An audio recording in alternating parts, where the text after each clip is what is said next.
So I was talking to a young rapper from Houston, and he had nothing but great things to say about you.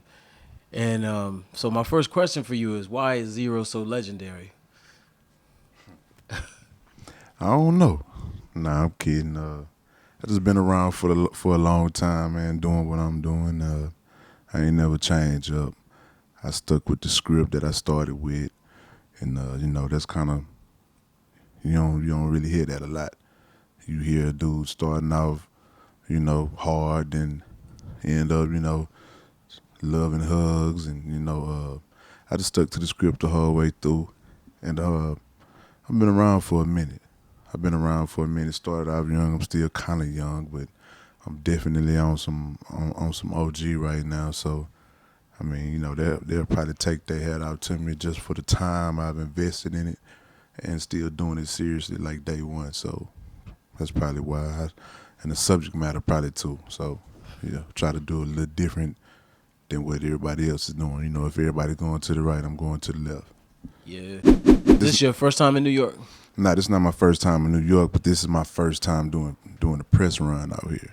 Okay. Yeah. How has it been, going around? I mean, It's really I didn't think I was gonna be received like I'm received. Like I really thought it was gonna be like who's that? yeah. But like it was kind of like going places I've been before that I've never been before though. So it's dope. Nah, actually, it's the opposite, man. It's like, well, yo, Zero's coming through. We're gonna wait as long as it takes. We're gonna make it happen. Man, You know it's what I'm saying? crazy. Yeah, that's what's up. Yeah. I heard you the only Texas artist who could live and tour exclusively in Texas if you wanted to. I wouldn't say I'm the only one, but I mean that is a formula to be adopted if you had to do it. Yeah. I definitely can do that. Yeah, and I definitely do that from time to time.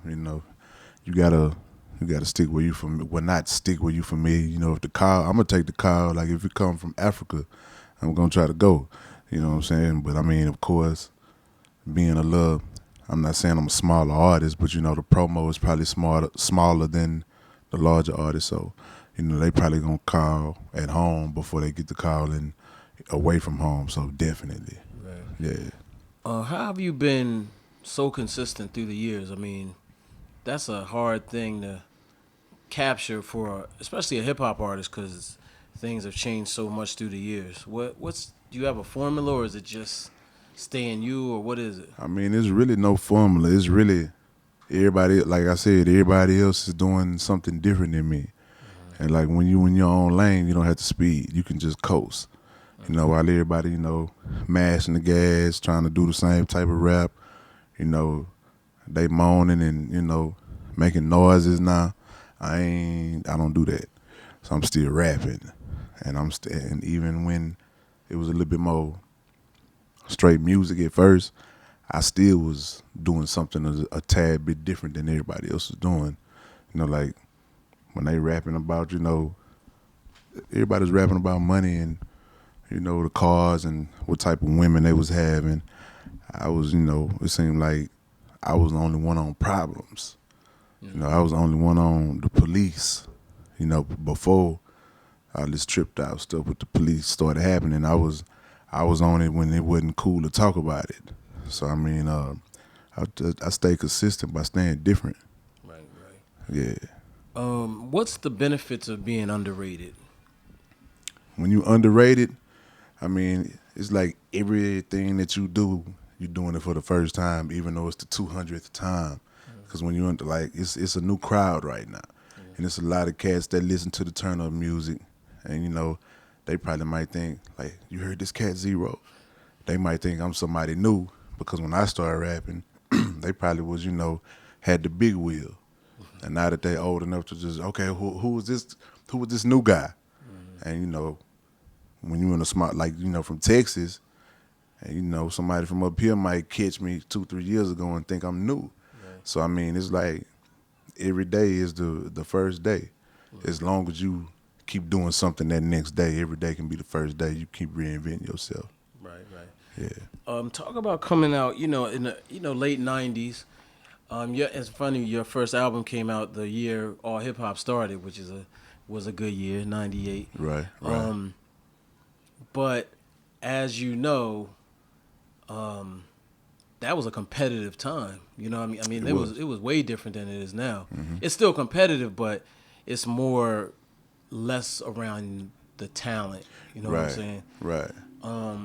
Can you talk about the changes that you've seen from then to now? Well, like you say, back then, you really had to be chosen to be a favorite. You really had to be saying something that somebody wanted to hear. Like it didn't even matter if the music was saving your lyrics. Like you had to be saying something. Now, it's way different because you don't have to say nothing no more. You can just get on there and just recite the ABCs in a cool type of way, and you number one. You know what I'm saying? It's subject matter is depleted. Right. It's whatever it is. It's hot outside. Fan. That's a new hook, right? It's hot house. Fan. It's number one.